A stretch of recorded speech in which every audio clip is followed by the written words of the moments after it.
Sobat Visip, selamat datang di Pispot Visip Berpodcast. Bersama aku Fajar Rizky dari mahasiswa angkatan 2021 yang bakal nemenin siang kalian nih. Dan tenang aja, aku nggak sendiri. Di sini ada co-host yang sangat spesial. Halo, aku Dimas Bayu Saputra dari Visip angkatan 2020. Oke, jadi Pispot atau Visip Berpodcast ini nantinya akan membicarakan seputar hal-hal yang berbau dengan Visip nih. Nah, gini Jan, di episode kali ini kita akan membahas tentang beasiswa dan mawapres dari kehidupan mereka untuk membagi waktunya. Buat kalian yang nyari beasiswa atau tips dan trik untuk mendapatkan beasiswa, kalian wajib banget nih untuk dengerin podcast kali ini. Betul banget nih Kang. Nah, narasumber kali ini spesial nih Kang karena narasumber kita ini adalah mahasiswa berprestasi yang ada di lingkungan Visip. Oke. Dan narasumber kita kali ini adalah Kang Fadel dan Kang Jaki. Kita bakal ngobrol duluan nih sama Kang Fadel. Halo Kang Fadel, gimana kabarnya? Alhamdulillah baik. Aduh, kesibukan apa nih Kak sekarang? Kalau kesibukan sih sekarang karena sudah mahasiswa akhir ya, jadi sudah mulai menyusun penelitian yang akan dijadikan skripsi atau tugas akhir. Terus aku dengar-dengar nih Kang Fadel tuh dapat beasiswa Jarum Plus nih Kang, bener nggak? Betul. Nah mungkin kan mahasiswa Visip ini pengen ya Kang dapat beasiswa, salah satunya dari Jarum. Nah pengen dong Kang tips and triknya gitu Kang, cara dapat beasiswa itu gimana sih? Oke. Sebetulnya kalau misalkan ngomongin beasiswa, saya juga masih bertanya-tanya ya sampai saat ini meskipun sudah purna. Kenapa? Karena beasiswa Jarum Plus ini adalah salah satu beasiswa yang memang sangat ketat prosesnya dan kompetitornya sangat banyak.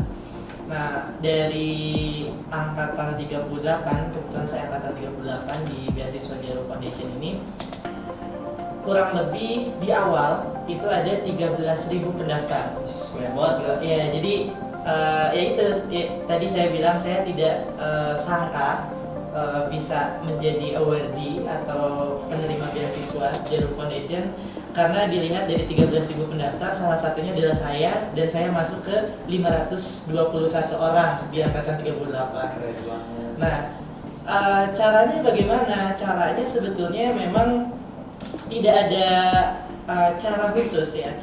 Tapi yang jelas ketika kita mau mengapply beasiswa, kita harus tahu dulu alur dan mekanisme. Itu yang pertama. Lalu yang kedua, ini memang yang orang biasanya menilainya sepele, tapi justru sangat-sangat penting ya, perihal tentang pemberkasan. Nah, di awal memang di Jarum Beasiswa Plus ini kita mendaftar secara online di websitenya dan mengisi beberapa identitas diri, juga identitas lainnya seperti bakat, minat, kegiatan-kegiatan yang sudah dicapai atau diikuti. Nah, lalu di situ ada juga pemberkasan yang secara offline dikirim langsung di kantor cabang Jarumnya. Nah, ini yang menjadikan 13.000 pendaftar tersebut yang di awal memang ada mungkin beberapa rekan-rekan di sana yang ayo udahlah nggak apa-apa gitu, nggak memasukkan foto misalnya itu, atau tidak memasukkan surat keterangan aktif mahasiswa. Nah, padahal itu menjadi starting point lah istilahnya gitu, awalan ketika kita mau untuk melanjutkan di step berikutnya kayak gitu. Nah, mungkin itu catatannya gitu ya.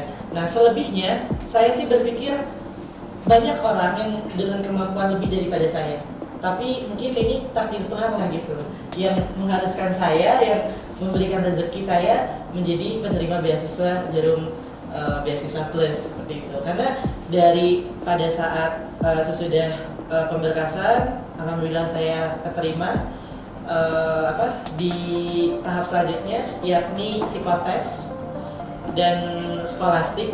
Nah, mungkin ini kan bisa semua orang bisa belajar gitu. Jadi saya kalau misalkan ditanya tips untuk mengerjakan soal psikotes, skolastik seperti itu bagaimana, ya belajar gitu. Karena yang membedakan kan bukan mohon maaf ya, bukan antara si bodoh dan si pintar gitu, tapi si rajin dan yang belum mau untuk rajin seperti itu. Jadi ya masalah itu bisa dipelajari, semua orang bisa mempelajarinya gitu. Nah, dan alhamdulillah dari 13.000 mengkerucut menjadi 6.000 pada saat itu di psikotes. Dari psikotes mengkerucut lagi menjadi kurang lebih 2.000 sampai 1.000 masuk ke wawancara, dan dari wawancara di-cut lagi setengahnya jadi 521. Itu satu Indonesia, kurang lebih ada 97 universitas mitra gitu. Dan dari Undiani 5 orang, ya salah satunya adalah saya, seperti itu. Keren banget. Iya. Buat ini kan apa ya? Karena kan tadi ada psikotes sama yang lainnya. Iya. Nah itu akan belajarnya tuh apakah setelah beres kuliah, apakah ntar malam, apakah subuh, itu gimana Kak? Oke, kalau saya sih orangnya jujur ya, ini buka-bukaan aja lah. Biasanya kayak istilahnya tuh SKS, sistem kebut semalam gitu ya. Jadi memang pada saat sebelum masuk ke Unjani, saya kan ikut UTBK ya, karena memang ambisnya di negeri Ya, gitu. pasti. Ya, dan ya dari situ lah saya mengingat gitu, karena kan ada istilah ilmu itu nggak berat untuk dibawa gitu. Nah, dan pada saat saya sebelum UTBK gitu ya, kalau misalkan kita kilas balik sebelumnya, memang saya sangat sangat ya ambis lah istilahnya gitu untuk ngejar di UTBK. Pada saat itu saya kalau nggak salah 5 jam per hari untuk belajar tentang TPA, tes potensi akademik, tes potensi skolastik dan sebagainya. Nah, dari situ sebetulnya saya mengingat-ingat kembali gitu ketika di tes psikotes dan skolastiknya Beswa Jarum gitu loh. Karena ketika saya melihat dari layanan sosial media yang lain, bisa kayak YouTube gitu ya, atau bercerita dengan penerima tahun sebelumnya bagaimana bentuk atau ciri-ciri soalnya, ya saya mendapatkan satu benang merah, yakni soalnya itu berbentuk seperti soal-soal UTBK. Nah, jadi pada saat itu saya membuka-buka lagi buku, kebetulan masih ada juga di rumah gitu kan ya, buku-buku tentang soal-soal UTBK, dan ya alhamdulillah gitu. Ya kurang lebih 80-90% itu sama gitu. Tapi akan keberatan gak sih Kak buat banyak belajar kayak gitu? Oke. Memang saya nggak bisa munafik ya, nggak bisa bohong gitu bahwa ada kalanya otak ini, kepala ini kayak serasa pecah gitu ya, karena kayak ini gimana loh gitu loh, cara untuk belajarnya gitu tanpa misal tidak ada tutor ataupun guru gitu. Tapi yang saya pahami gitu ya, dan yang saya aminkan adalah kita mempunyai akal pikiran gitu loh. Manusia diciptakan mempunyai akal pikiran, dan di era modern saat ini kita belajar bisa tanpa mentor, tanpa guru gitu loh, yang dalam keilmuan gitu ya. Memang ada beberapa yang memang harus didampingi oleh guru atau mentor, tapi dengan adanya YouTube gitu kan ya, dengan adanya platform-platform tentang pendidikan gitu ya, atau misal kursus dan sebagainya, kita bisa kok belajar secara virtual gitu ya. Jadi dalam artian mentor atau gurunya itu tidak mendampingi kita secara fisik, tapi secara online gitu. Jadi kalau disebut berat sih ada kalanya gitu, ada kalanya merasa kayak aduh ini pusing banget gimana caranya gitu, tapi ya alhamdulillah gitu, saya banyak belajar memang dari jalur beasiswa. Untuk penyeimbang itu gimana Kak antara belajar dengan main itu gimana? Oke, sebetulnya saya kalau misalkan disebut orang atau Gen Z ya, sekarang bilangnya Gen Z yang suka main nggak terlalu. Jadi memang saya sejak SMP, kebetulan kan saya kalau SD di Jakarta, lalu pindahlah ke Bandung gitu sampai dengan sekolah menengah kejuruan gitu. Nah, dari pada saat di Jakarta memang saya suka main, tapi ya gitu anak tongkrongan ya, jaksel lah gitu, anak-anak jaksel gitu ya, yang bocil-bocil gitu. Nah, tapi ketika sudah pindah ke Bandung ya, dari SMP sampai dengan sekarang, saya terkesan orangnya yang memang anak rumahan tadi gitu loh, dan seringnya adalah di kamar gitu, seringnya di kamar. Nah, memang saya berpikir banyak perubahan ketika saya pindah ke Bandung gitu.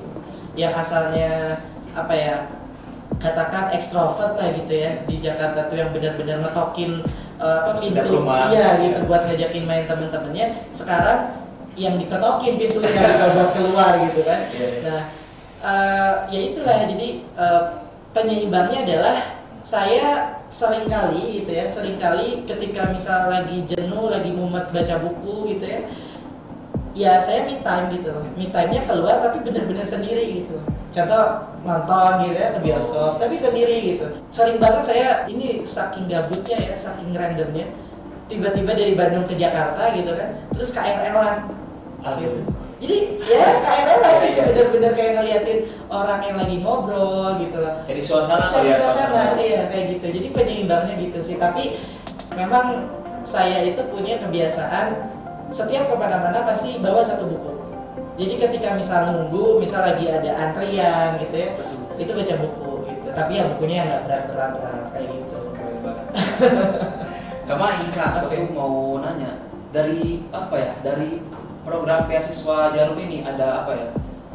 Jarum itu apakah memberikan sebuah program kepada penerimanya itu atau enggak? Oke.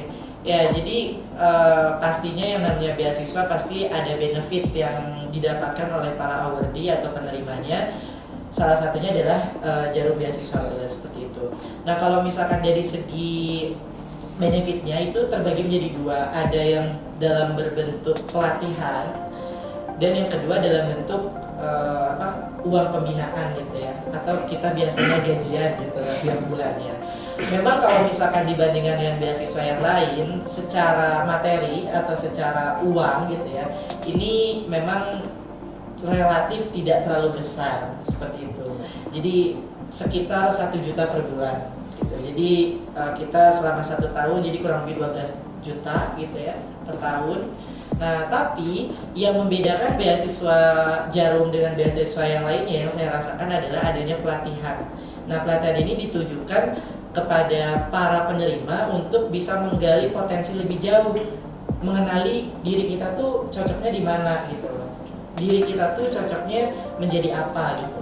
Dan akhirnya kalau misalkan saya harus bercerita gitu ya, ada 3 pelatihan soft skill. Yang pertama itu di awal kita ada karakter building, jadi bagaimana membangun karakter gitu. Lalu yang kedua ada leadership development atau cara membangun jiwa kepemimpinan seperti apa. Dan di akhir ada yang dinamakan nation building. Sebetulnya nation building ini bukan pelatihan yang memang mengasah skill secara individu, tapi saya pikir sih lebih ke berkelompok. Karena di nation building ini kita dikumpulkan seluruh Indonesia. Jadi di 521 itu kita dikumpulkan pada saat itu di Semarang, di Marina Convention Center, dan kita mengadakan satu pertunjukan. Nah, pada saat saya itu kemarin di September Oktober ya lupa, itu 8 hari di sana dan kita membuat sebuah pagelaran teater gitu beserta dengan wire-nya, jadi paduan suara. Dan nation building ini adalah titik terakhir kita untuk menjadi bagian dari Jarum Beasiswa Plus seperti itu. Nah, di nation building ini tujuannya adalah untuk mengenal lebih jauh tentang Indonesia gitu. Karena di nation building ini pertama dan terakhirnya pada saat kita menerima beasiswa, kita mengenal yang dari Aceh, yang dari Papua, Kalimantan, Sulawesi seperti itu.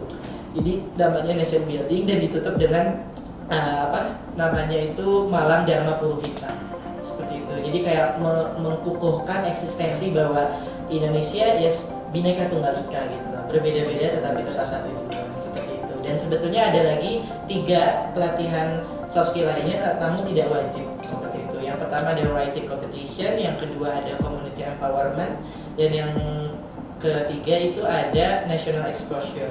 Jadi semacam pelatihan model United Nation, dan ini Harvard Model United Nation yang angkatan saya itu kebagian di Taipei, Taiwan. Seperti itu. Oh iya Kang, ada nggak sih Kang syarat dari beasiswa Jarum ini kayak misalkan untuk mempertahankan nilai atau prestasi itu ada nggak? Oke, kalau misalkan mempertahankan prestasi sih lebih ke akademik ya. Tapi memang ada perubahan dari angkatan saya ke angkatan yang bawah. maksudnya angkatan 39. Di angkatan 38 saya minimal IPK itu 3,50. Nah, tapi di angkatan yang 39 yang di bawah saya yang baru sekarang ini menjadi IPK-nya minimal 3 pas. Tapi memang pada saat seleksinya ada beberapa kriteria seperti itu. Kalau misalkan saya pada saat tes tes online itu hanya mengerjakan psikotes dan skolastik. Tapi untuk angkatan yang di bawah saya, angkatan 39, itu ada tes seleksi offline-nya juga. Kayak gitu. Salah satunya adalah tentang group assessment test atau GAT seperti itu. Jadi memang ya tadi disebutkan, saya pun sekarang masih tidak sangka gitu ya kan ya. Dari 13.000 saya sebut 13.000 orang seluruh Indonesia diseleksi hanya sekitar 520 gitu loh. Berarti hanya 5%-nya juga tidak gitu ya. Nah, kayak gitu. Jadi kalau misalkan teman-teman atau adik-adik yang nantinya berminat dan ikut di Jarum Beasiswa Plus, itu bisa pantengin aja di websitenya. Karena alhamdulillah Universitas Jenderal Ahmad Yani ini memang sudah bermitra dengan Jarum Beasiswa Plus. Jadi tiap tahunnya pasti akan ada penerima beasiswa Jarum Beasiswa Plus seperti itu. Tuh buat kalian sobat FISIP yang mau nyari beasiswa Jarum Plus bisa pantengin apa kan? Beasiswa Jarum Beasiswa Plus itu di Instagram ada, di Twitter ada, di YouTube-nya juga ada. Oke. So gak kerasa nih kita udah banyak bincang-bincang sama Kang Fadel. Aku mau ngucapin terima kasih buat Kang Fadel udah mau sharing-sharing tentang pengalamannya dapat beasiswa. Mungkin aku satu pertanyaan kali ya Kang? Boleh. Satu permintaan dari aku, mungkin closing statement dari Kang buat mahasiswa FISIP yang ada di Unjani. Ya, kalau misalkan diminta closing statement ya, intinya kita selaku mahasiswa ya, kalimatnya juga kan kita sudah maha gitu kan mahasiswa. Otomatis di era modern sekarang perlu kita untuk tetap kritis dan tetap produktif gitu ya. Jangan sampai dengan kita menjadi mahasiswa kita ada istilahnya kupu-kupu gitu ya, kuliah pulang. Tapi sekarang dengan adanya sosial media, dengan adanya platform digital di mana-mana, kita bisa katakan produktif setiap hari gitu. Bahkan di waktu weekend pun kayak gitu. Jadi untuk mahasiswa FISIP dimanapun berada dan dari bidang keilmuan mana saja gitu ya, yuk kita bareng-bareng untuk produktif, kita bareng-bareng untuk menjadikan Indonesia yang dikdaya sepenuhnya. Seperti itu kalau misalkan dari Jarum Beasiswa Plus. Oke. Terima kasih Kang Fadel atas waktunya. Terima kasih. Sesi selanjutnya kita akan berbincang-bincang dengan Kang Jaki, dengan hostnya ada Kang Dimas.